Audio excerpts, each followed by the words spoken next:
Ainda dentro do tema, a atuação das concessionárias de distribuição de energia elétrica do Estado de São Paulo, passaremos a ouvir a palavra do senhor Pedro César Andréu Diaro.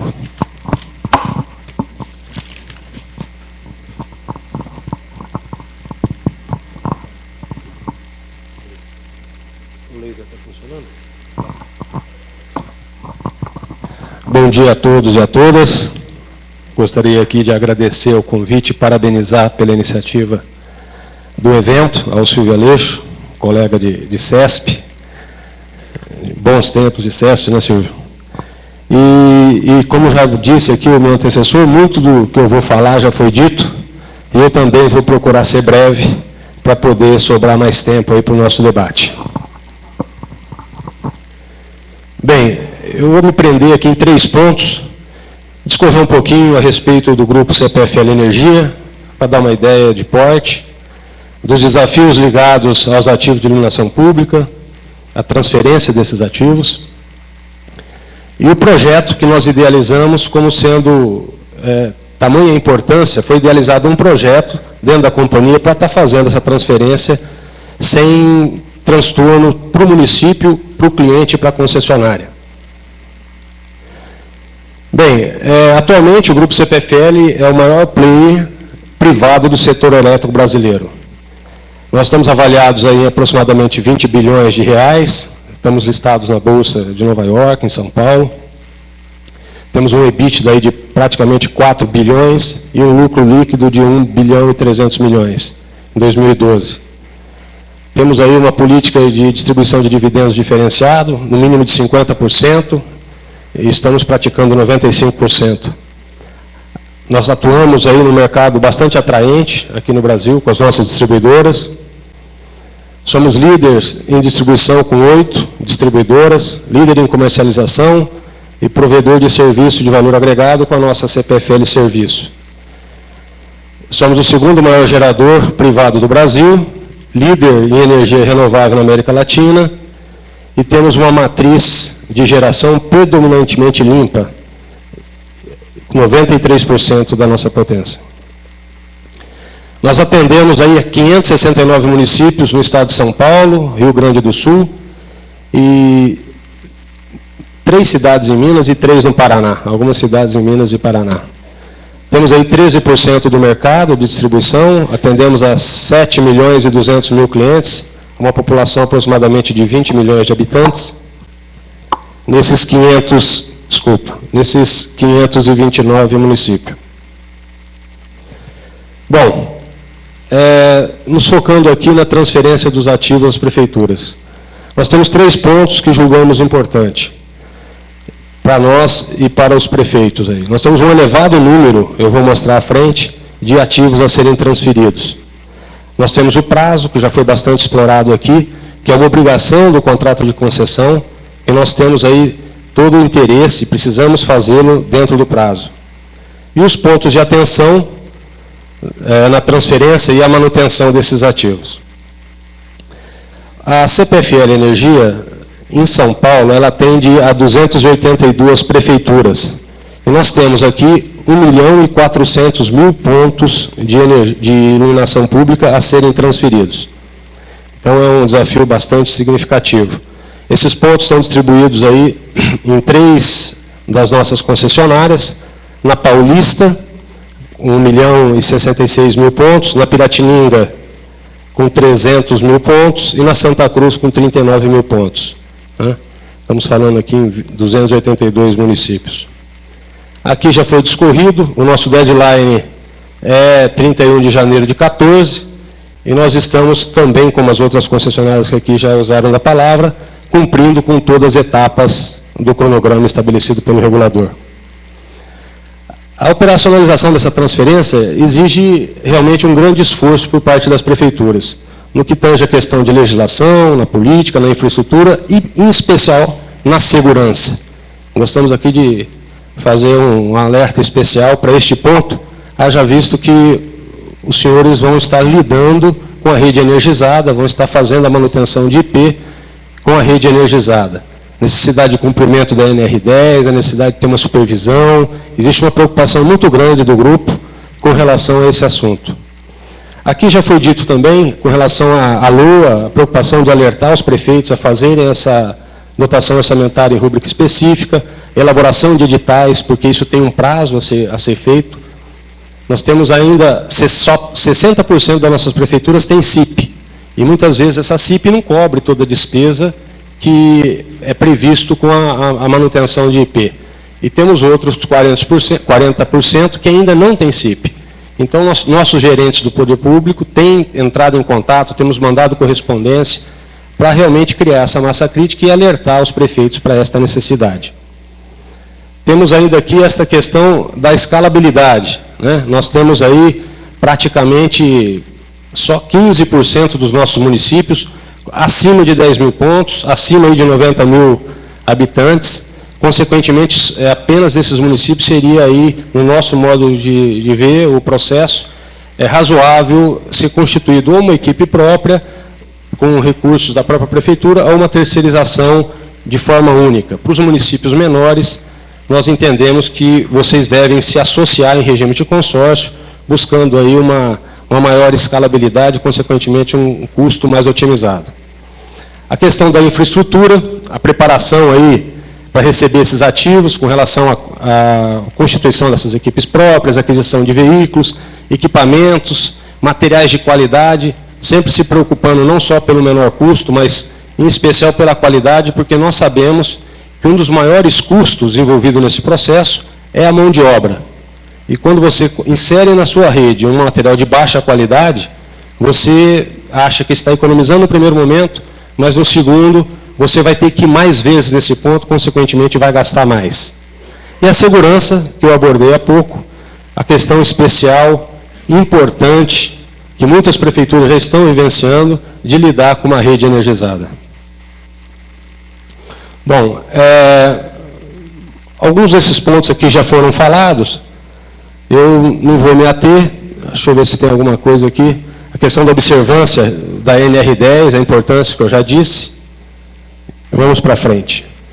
A questão da escalabilidade, né, que eu disse há pouco. As prefeituras, a nossa recomendação é que nos municípios onde vocês têm escala, no nosso caso, nesses 35 municípios, poderiam estar fazendo ou com recurso próprio ou buscando uma empresa terceirizada de maneira solo, sem necessidade de se associar com outros municípios, podendo também lançar mão aí de contratos de concessão e até mesmo aí da parceria público-privada para aqueles contratos acima de 20 milhões, como já disse o Silvio. E a questão dos municípios menores, realmente essa recomendação de consórcios para reduzir o custo. Independente da escala e opção do município, o nosso compromisso realmente é estar próximo de vocês para prestar essa orientação. O projeto que eu disse há pouco, de transferência dos ativos, discorrer um pouquinho a respeito dele, que é esse objetivo, uma das razões, inclusive, de estarmos aqui, é uma diretriz da presidência da companhia, que nós estejamos sempre próximos das prefeituras para estar prestando esse tipo de orientação. O nosso objetivo é cumprir a legislação de maneira eficiente, sem contratempo, ou piora da qualidade do serviço. Comunicar, alertar, orientar todos os agentes envolvidos. E a CPFL entende realmente que esse é um processo bastante complexo, que exige toda uma atenção dos senhores prefeitos. E até pela importância da iluminação pública, quer seja aí pelo urbanismo, segurança, tráfego viário e a qualidade de vida dos munícipes. Nesse projeto, nós temos 24 gerentes de negócio que estão distribuídos nessas cidades, tem essas carteiras, que desenvolve, além do encaminhamento das correspondências, orientando, alertando e cumprindo o rito regulatório, procurando fazer um contato pessoalmente junto aos prefeitos, alertando as secretarias de obra, fazendo as devidas observações.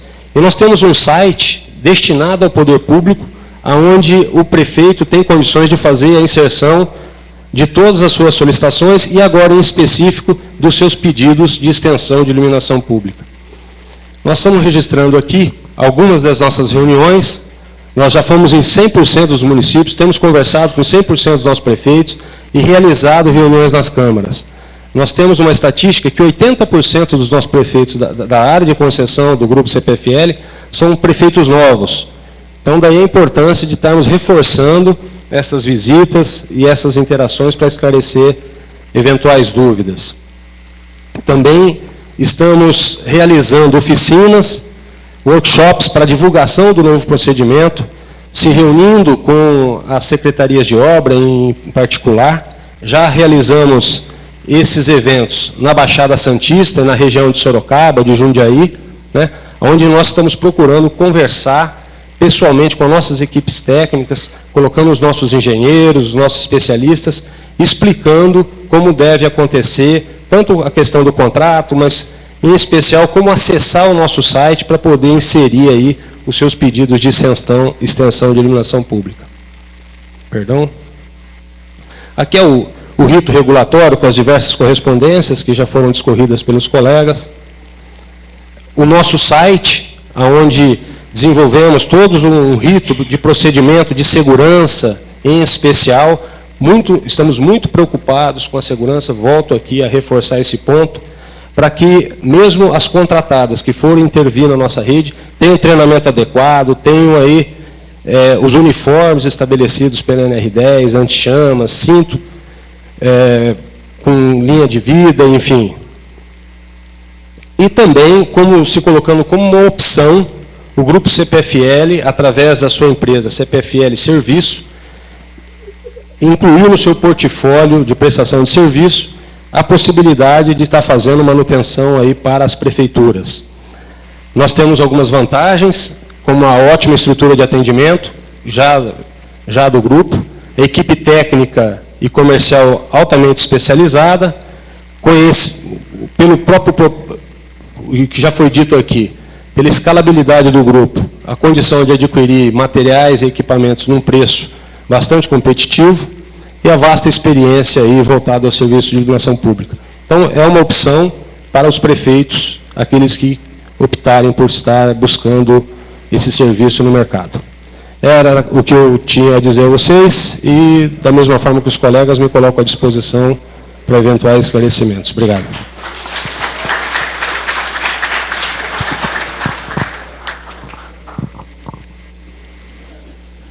Nós agradecemos o senhor Pedro César Andréa Diaro e estaremos agora ouvindo, ainda sobre o tema a atuação das concessionárias de distribuição de energia elétrica do Estado de São Paulo, o senhor Kleber Hashimoto.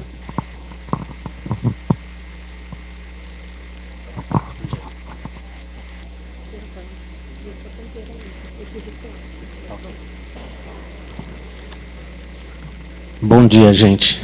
Agradeço aqui ao CEPAM pelo convite, que na pessoa do senhor Silvio Aleixo, e parabenizo também pela apresentação muito interessante, muito prática aí que o CEPAM nos concedeu.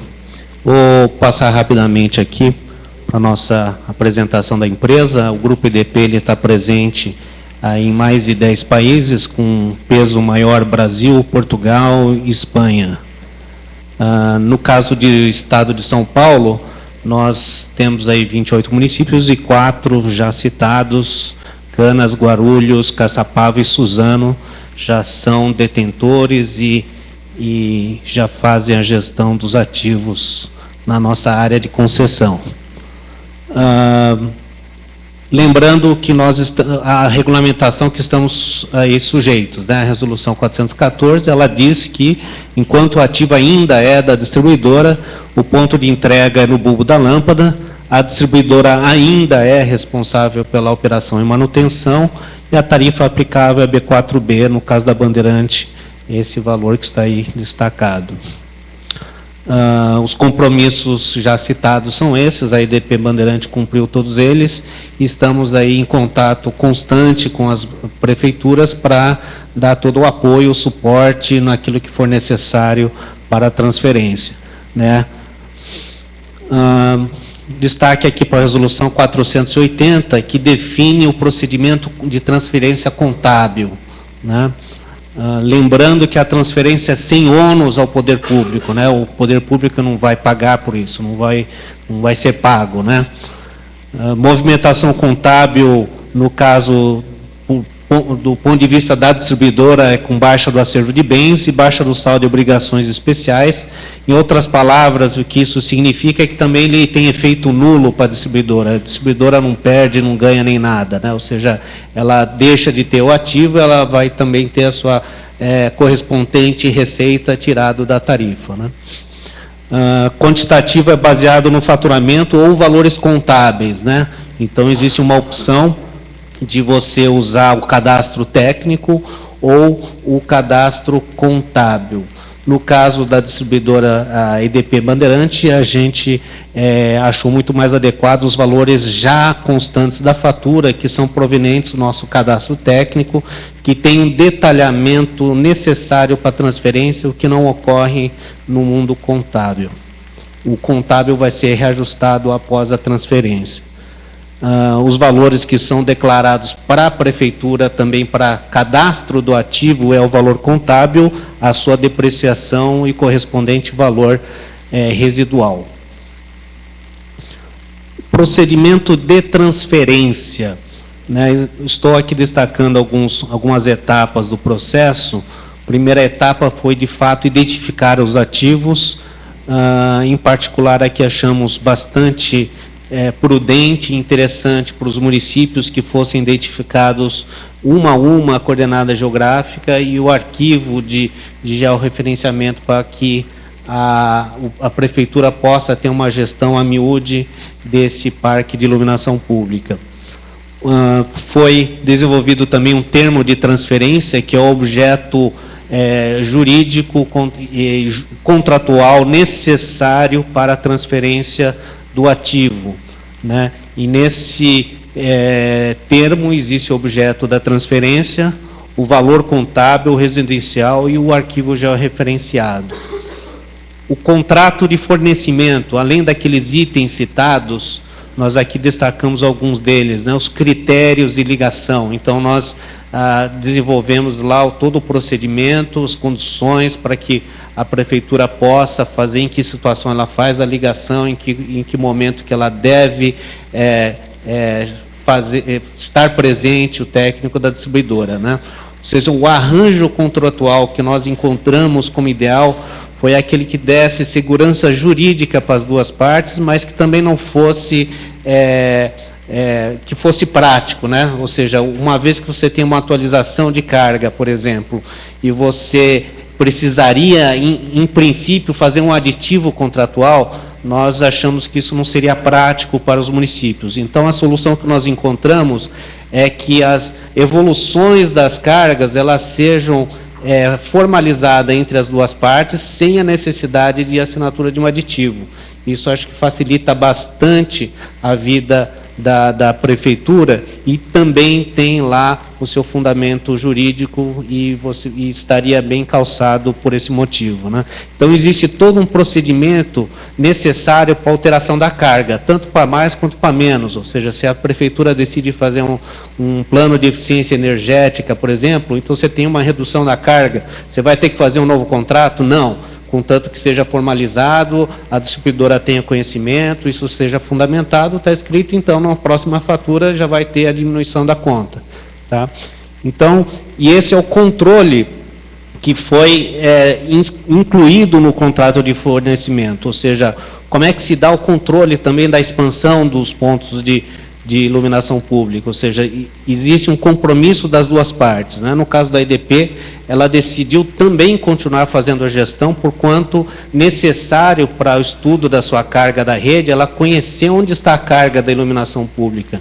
Então, nós vamos continuar a manter o cadastro dos pontos de iluminação no nosso sistema, e com potência e tipo de lâmpada, e quando houver uma alteração desses pontos por parte da prefeitura, ele vai ser atualizado no nosso banco, que é uma carga nossa, que nós precisamos conhecer, e se em campo houver uma diferença de ponto com relação ao que está cadastrado, existe um acordo entre duas partes no contrato de como isso se atualiza.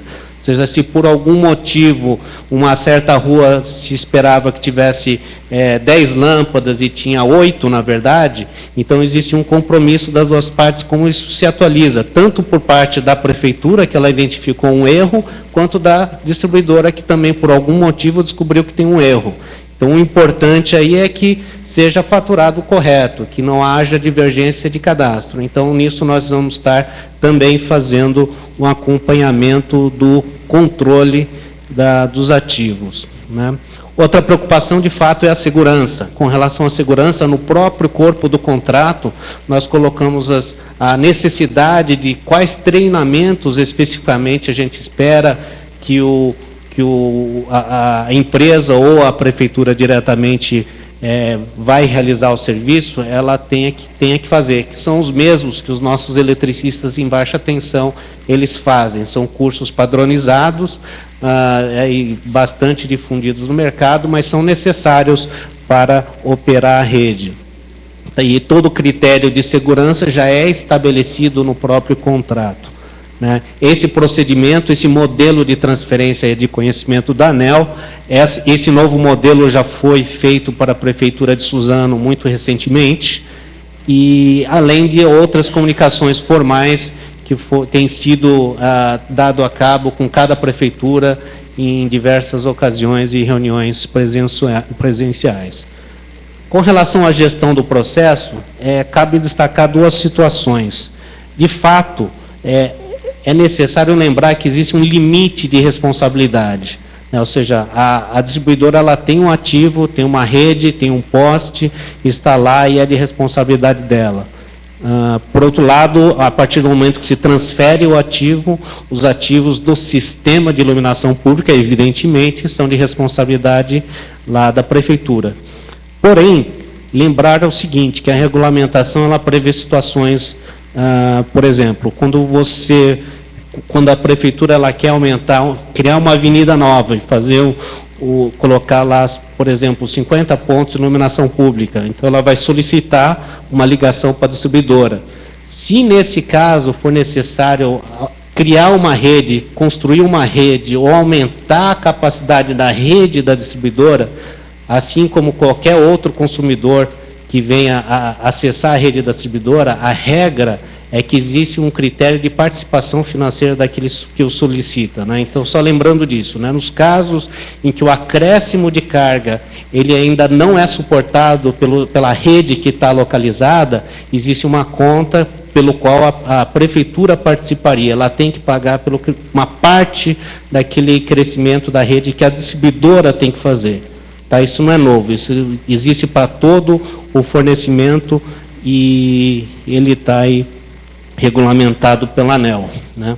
Então, é necessário lembrar isso. No momento da solicitação, a distribuidora vai informar se é o caso ou não. Evidente que, no caso de iluminação pública, são pouquíssimos casos que necessitam de uma obra na rede, tá? Só para aqueles casos de maior porte, né? Mas é importante lembrar desse detalhe. Do ponto de vista da prefeitura, o sistema de iluminação pública, quando passa de responsabilidade, é evidente que a operação, manutenção, projeto, expansão é toda de responsabilidade da municipalidade, né? Porém, como já citado anteriormente, existe previsão regulamentar para que a distribuidora possa prestar esse serviço também. Então, aqui é um serviço cruzado, né? Não é de responsabilidade direta da distribuidora, mas ela pode, mediante um contrato específico, prestar esse serviço. No caso da IDP, ela não vai prestar esse serviço para os municípios. Então, nós estamos aí já conversando com as prefeituras da nossa área de concessão, que já para ano que vem a IDP não está mais fazendo esse serviço. Finalmente, o ponto de atenção que a gente vai destacar aqui é a necessidade quase que constante e dinâmica de acompanhamento e gestão do processo, né? Ou seja, como a grande parte do parque de iluminação pública é faturado por avença, ou seja, um cálculo a partir da potência da lâmpada e o tempo de uso, etc., é necessário que o cadastro esteja fielmente caracterizado para que não se fature incorretamente.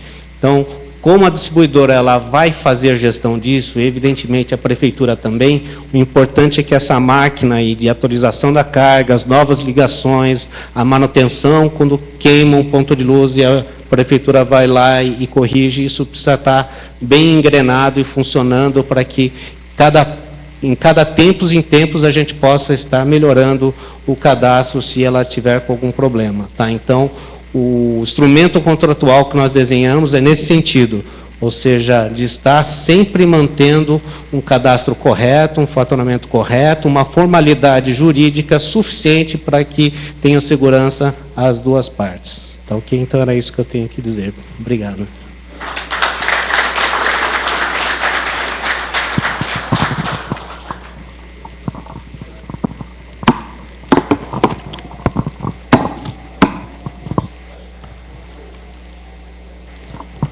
Nós agradecemos ao Sr. Greber.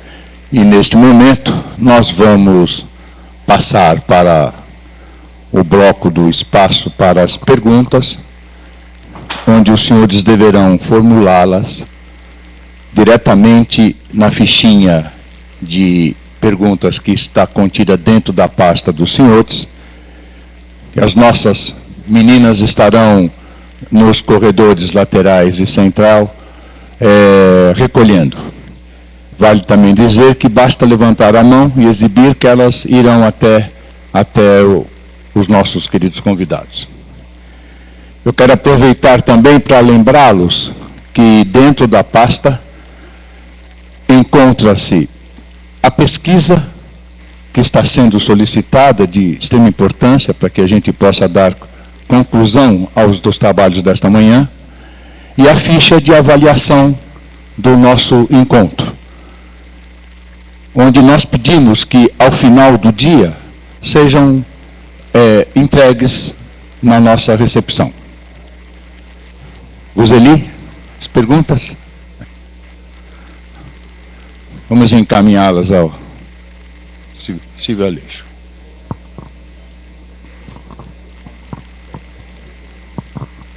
Bom, só para iniciar aqui as perguntas, acho que eu vou direcionar para a Arcesp aqui, depois se alguma concessionária quiser fazer a complementação, seria importante, tá?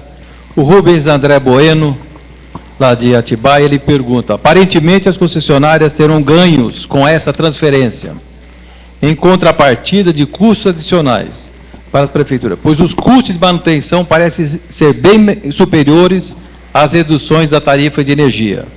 Dúvida: existe possibilidade legal de não aceitar essa transferência? Tá? Então ele está perguntando sobre a primeira pergunta. Eu vou fazer duas perguntas, depois o Paulo responde, depois se alguma concessionária quiser manifestar, acho que era importante, porque como ela é aberta, quando da transferência dos ativos, esse aqui é o Celso Ferrari, assessor especial de Americana, quando da transferência dos ativos para os municípios, a concessionária deverá entregar o georreferenciamento dos pontos e os ativos em condições plenas de funcionamento e manutenção? Tá, então ele está perguntando se tem que entregar o cadastro com georreferenciamento e também se os equipamentos estarem em plenas condições de operação e manutenção. Se tem alguma obrigatoriedade com relação a isso, essas duas coisas. Paulo, quer fazer a resposta depois, mas tem mais algumas perguntas, só para a gente... Se algum concessionário quiser se manifestar sobre esses dois pontos, é importante, tá bom?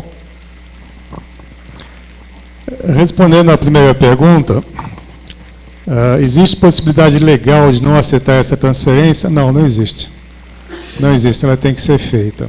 Quanto à observação inicial, que aparentemente os concessionários terão ganhos com essa transferência, eu não acredito que vão ter ganhos. Vai ser um jogo de ganho zero para a concessionária. Hoje ela tem um custo de operação e manutenção que, de certa forma, é diluído em toda a sua operação, ou seja, ela não tem turmas especiais para isso. As prefeituras têm que colocar turmas especiais ou contratar serviços especiais. Então, hoje, ela tira, no limite de suas turmas, ela tira um delta a mais de serviço para esse serviço. Quando as prefeituras colocarem, serão turmas especiais para isso ou contratação de serviço para isso.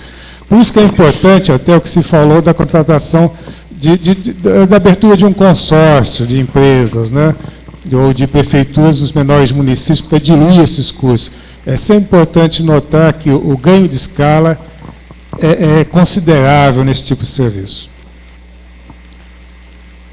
Quanto à segunda pergunta, quando a transferência dos ativos para o município, a concessionária deverá entregar o georreferenciamento dos pontos e os ativos em condições plenas de funcionamento e manutenção?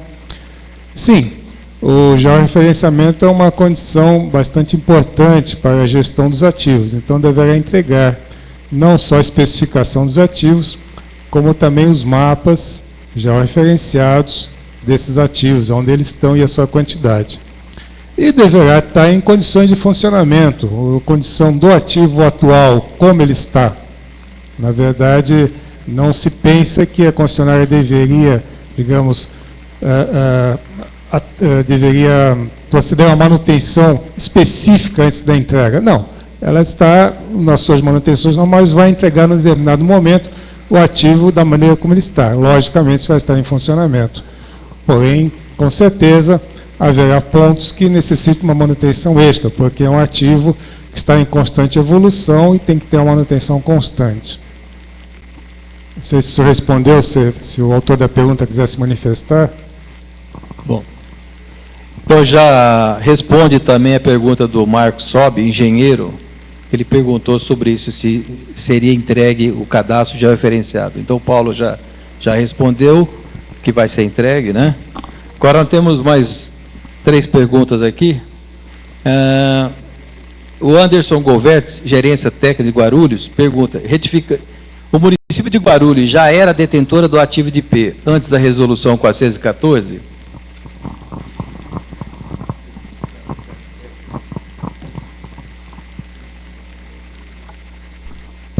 Sim, no caso de Guarulhos já era detentora.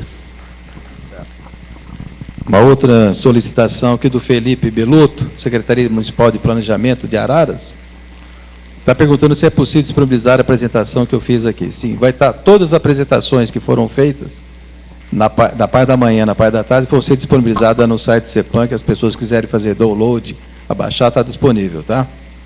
Quais os municípios que já fazem a gestão de IP na área de concessão da Electro? A Marcela, por gentileza. Mogi Guaçu e Caieiras. São os 2 municípios que já fazem a gestão da IP.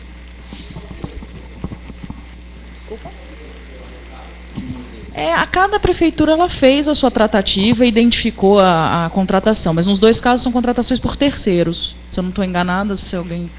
É isso mesmo, né? Nos 2 casos, contratação por terceiros. O Júlio Loves Neto vai estar perguntando, como é feita a verificação da qualidade de energia elétrica, tensão fornecidas pelas concessionárias? Então, no caso aí também o Paulo acho que responde. Então, como é feita essa gestão, viu, Paulo? Tem outras aqui, tem várias para o Paulo aqui que eu vou... Acho que o Paulo vai ser sacrificado hoje aqui.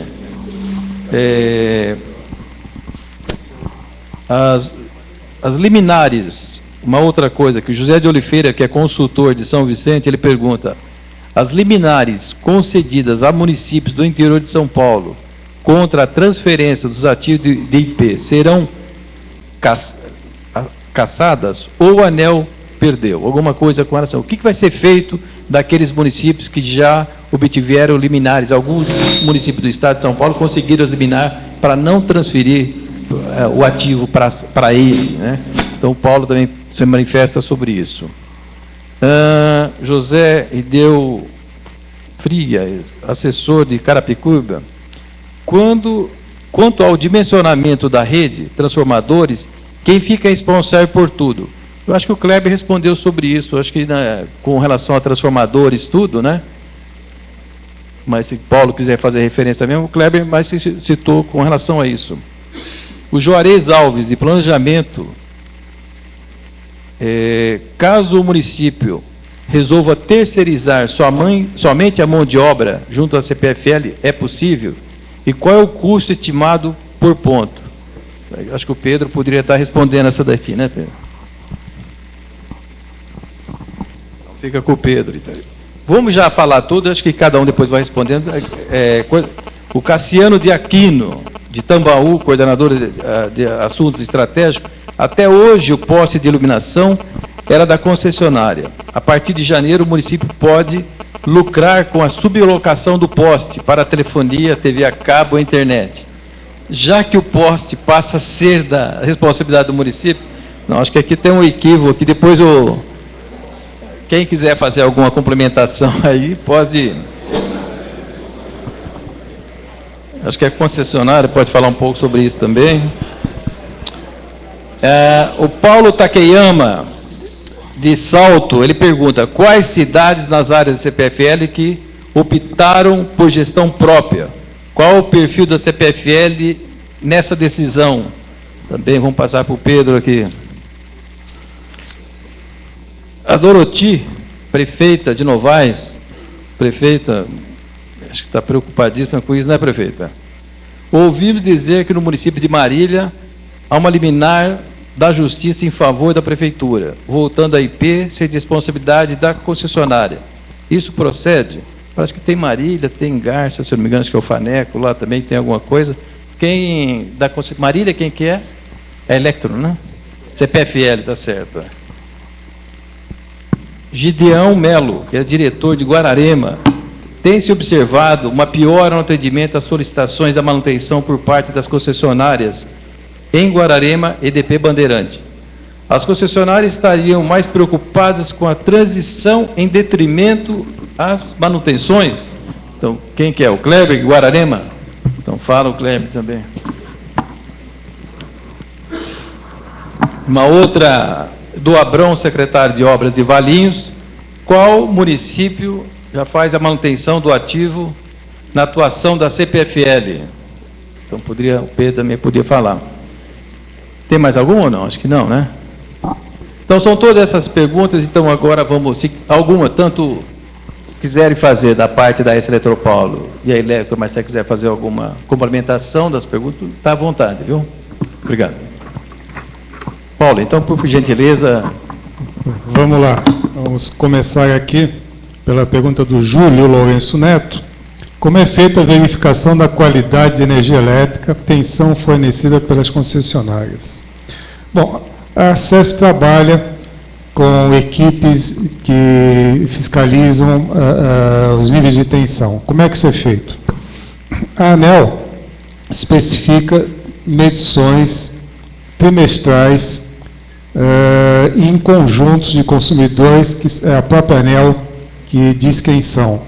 Ou seja, a concessionária é obrigada trimestralmente a fornecer à ACESP, portanto à ANEEL, um conjunto de medições que serão analisadas. Essas medições vão para a ANEEL e vão para a ACESP.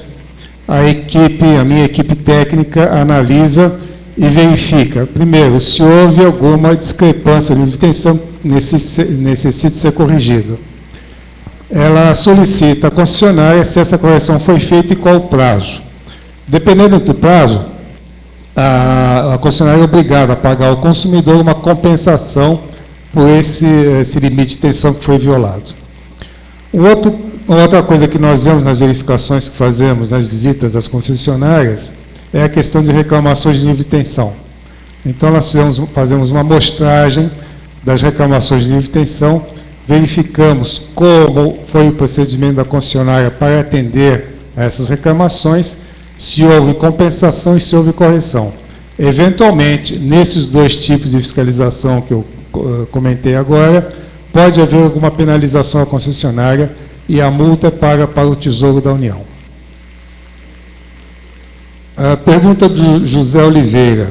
As liminares concedidas a municípios do interior de São Paulo contra a transferência dos ativos de IP serão cassadas ou a ANEEL perdeu? Bom, serão cassadas depende do juiz, não nos cabe dizer isso. Mas a Procuradoria-Geral da União, da ANEEL, entrou com recurso e o julgamento do mérito, ainda pendente, vai dar a solução final para esses casos. Enquanto isso, essas prefeituras estão protegidas por essas liminares. A pergunta do José Moraes Faria. Quanto ao dimensionamento da rede, transformadores, quem fica responsável por isso? Bom, a rede, os transformadores da rede, o responsável é a concessionária, e continua sendo. Conforme o Kleber colocou, na medida que há pedidos de aumento de carga para iluminação, é possível que haja uma participação da Prefeitura nesse custo de investimento. É possível, não é provável, porque se trata geralmente de consumo em baixa tensão. Naturalmente, algum projeto especial pode ser que a concessionária tenha que verificar o custo desse investimento e pode ser que haja uma participação. Não é provável que isso aconteça.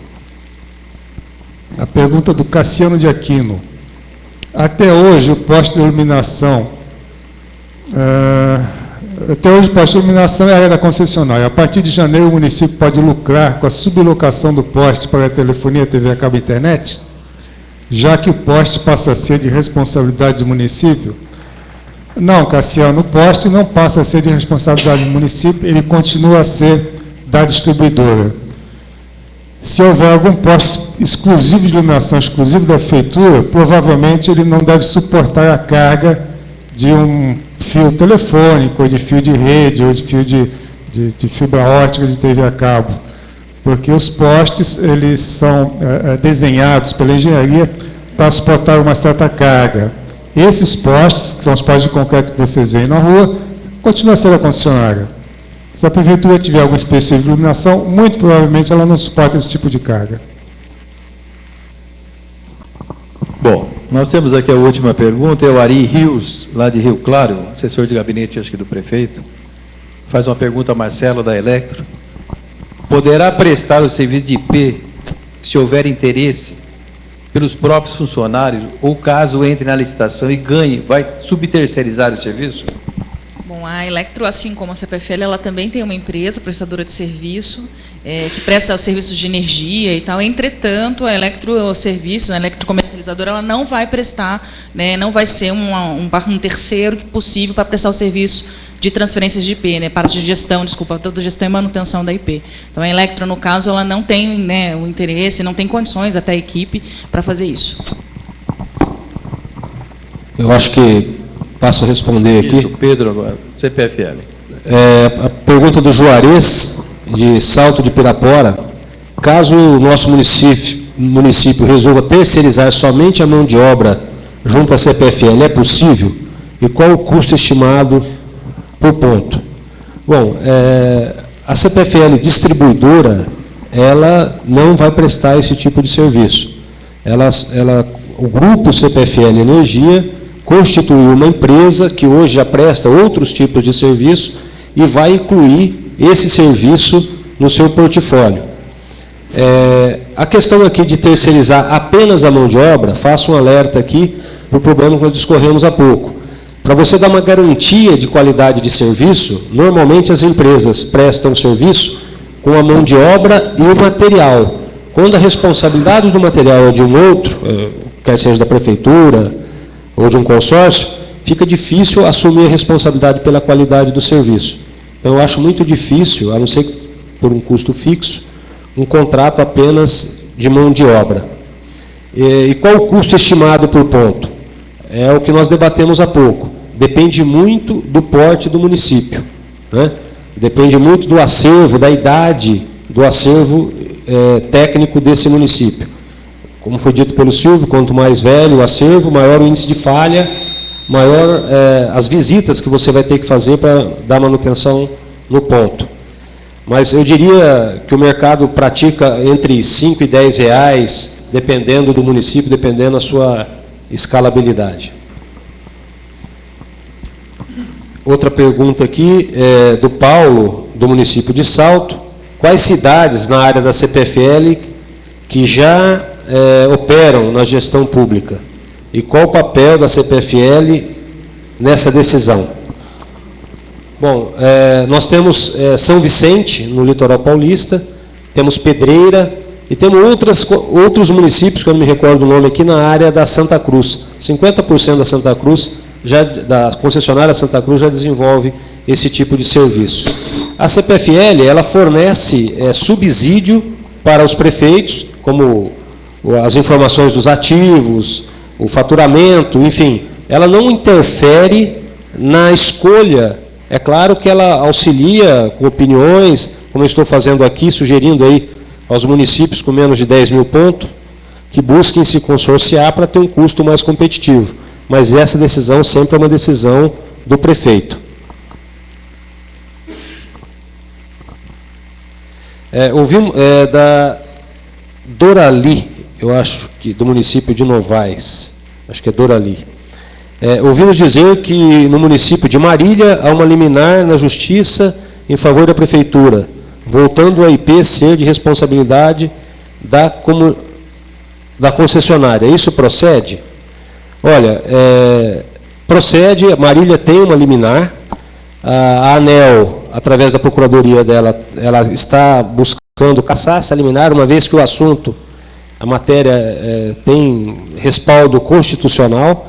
A CPFL também entende dessa forma, está com o seu jurídico trabalhando para isso, e nós acreditamos que vamos conseguir reverter essa situação.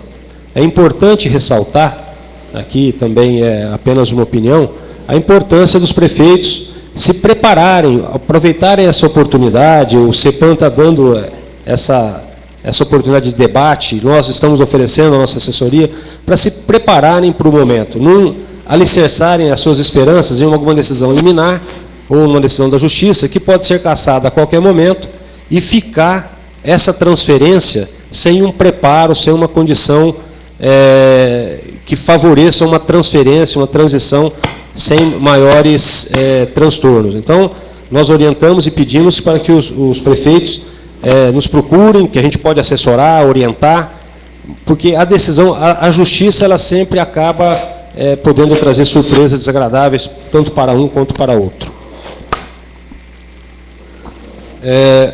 O Abraão, de Valinhos, qual município já faz a manutenção do ativo na área de atuação? Então, assim, nominalmente, eu tenho de cabeça aqui Pedreira, que já faz, e São Vicente. Nós temos colegas aqui, nós estamos com vários gestores aqui dos municípios. Depois o Abraão pode nos procurar, que eu posso passar mais alguns municípios aí que já fazem esse tipo de manutenção. Bom, então agora nós vamos falar para o Kleber, né, Kleber? Se manifestar aí sobre a pergunta. Ok.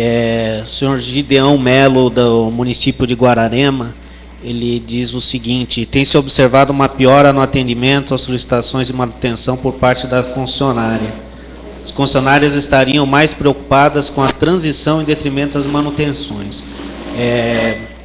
Então, eu vou pegar essa mensagem aqui. De fato, se a prefeitura está observando um problema aí de qualidade no atendimento, nós vamos resolver isso, né? Então, agradeço aqui a manifestação. Evidentemente que a EDP ela quer atender bem todos os seus municípios, e se essa constatação aqui eu vou levar para a gente resolver. Agora, evidentemente, se não me engano, existia um problema contratual, né? Ou seja, até onde eu fiquei ciente, o contrato de manutenção ele se expirou, acho que em março. Então, mesmo assim, a EDP ela está continuando a fazer a manutenção do sistema, mas a gente ainda tem um problema contratual que não foi resolvido. Agora, porém, a partir do ano que vem, não, né? Ano que vem já não temos mais a competência, a resolução já disse que não posso fazer. Então, o motivo pelo qual estamos todos aqui, que ano que vem não nos encontremos numa situação desagradável de não ter quem faça a operação e manutenção, né? Obrigado. Bom, temos a última pergunta aqui, para a gente se encerrar. Depois tem uma manifestação que eu queria abrir para uma sessão para o prefeito. O Anderson Govertz, gerência técnica de Guarulhos, ele está olhando lá na... Alô?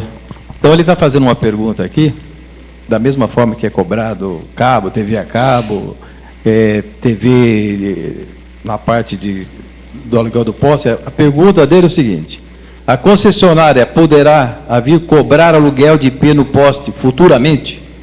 Então, acho que quem responde isso é a Arcesp, acho que é a Arcesp.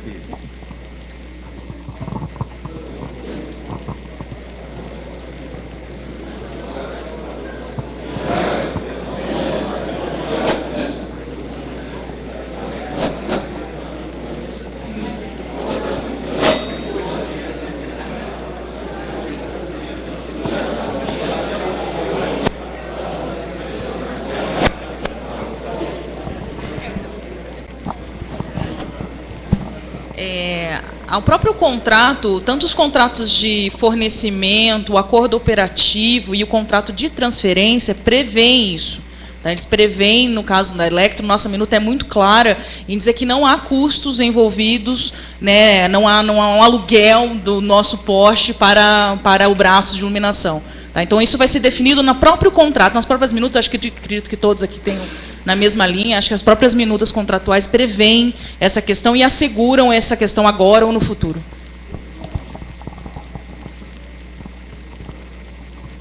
Bom, alguma concessionária quer fazer mais alguma manifestação? Não, né? Bom, o prefeito de Andeara, Osílio Dilon, ele quer fazer uma pergunta, mas queria por microfone, então a gente está abrindo uma exceção para o prefeito. Por gentileza, prefeito. Obrigado pela gentileza, oportunidade de eu fazer essa pergunta, mas já para aproveitar os representantes das distribuidoras, parabenizar a mesa pela brilhante apresentação, mas eu estive pensando e tenho conversado com alguns prefeitos, e a experiência dos senhores talvez possa subsidiar algo para nós. Há uma possibilidade, e nós chegamos perto da realidade, de basearmos uma porcentagem da conta de luz na cobrança de cada um dos contribuidores para que nós instituamos a CIP, baseada a CIP numa porcentagem do consumo de cada uma das residências. Os senhores têm mais ou menos isso, esses números, para que possa nos orientar? É uma pergunta mais para as distribuidoras. Se nós poderíamos basear a contribuição na conta de luz de cada uma das residências, um percentual. Bom, deixa eu fazer eu vou manifestar depois. E isso é permitido por faixa de consumo. Não dá para estabelecer individualmente o consumo, mas por faixa de consumo, há possibilidade de estabelecer isso. Tem vários municípios que faz por faixa de consumo, isento baixa renda, depois que elas ficam até 100, 200 kWh, estabelece um valor. Né? No caso de São Paulo, se não me engano, são 2 valores, 4,44 para residencial e em torno de 14, mais ou menos, a outra subgrupo. Então, acho que é possível estabelecer isso. Então, é importante que as concessionárias, quando eu coloquei aqui, forneça para vocês qual o número de consumidores de grupo e subgrupo, justamente para você poder estar fazendo essa equalização. E também qual é o percentual de baixa renda, que possivelmente você isenta isso, ou até, talvez até grupos rurais também, estabeleça qual é o patamar que você vai cobrar de cada grupo. Agora, inclusive, a gente está à disposição para já fornecer isso. Acho que o Azambuja, né? O Azambuja já está, né? Acho que ele está comentando ali no fundo que ele já passou, né? O Nilton Azambuja é o consultor institucional de Andeara e ele já passou essas informações de simulações de CIP, mas a gente pode revisitar o assunto sem problema nenhum e esclarecer, tirar, acho que a dúvida toda de como pode ser feito isso.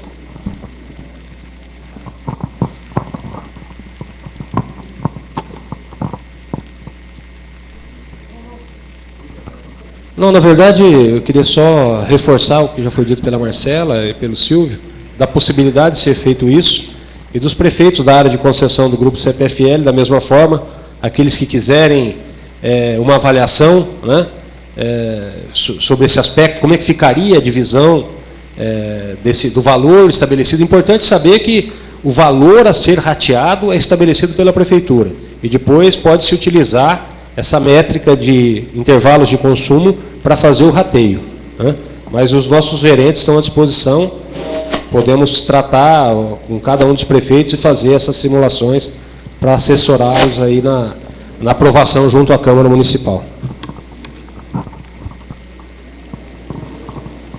bom, eu queria só, antes que o Mauri encerre, agradecer toda a presença aqui dos representantes, tanto da Bandeirantes, CPFL, a AES Eletropaulo, da Elektro, e também da agência nossa reguladora, e a presença de todos, tá? Eu vou entregar o certificado para cada um, para a gente estar participando, e agradeço a presença.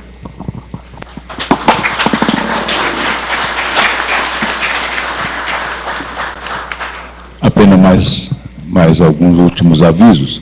Nós estamos encerrando, então, os trabalhos desta manhã, e o nosso intervalo do almoço será de 1 hora. Portanto, nós estaremos retornando às 13h45. Eu quero lembrá-los que, além do restaurante Marelas, que fica dentro da planta do CEPAM, dentro da pasta de vocês, nós colocamos outros endereços de outras opções. Então, vamos tratar do corpo agora, tá bem? Até já.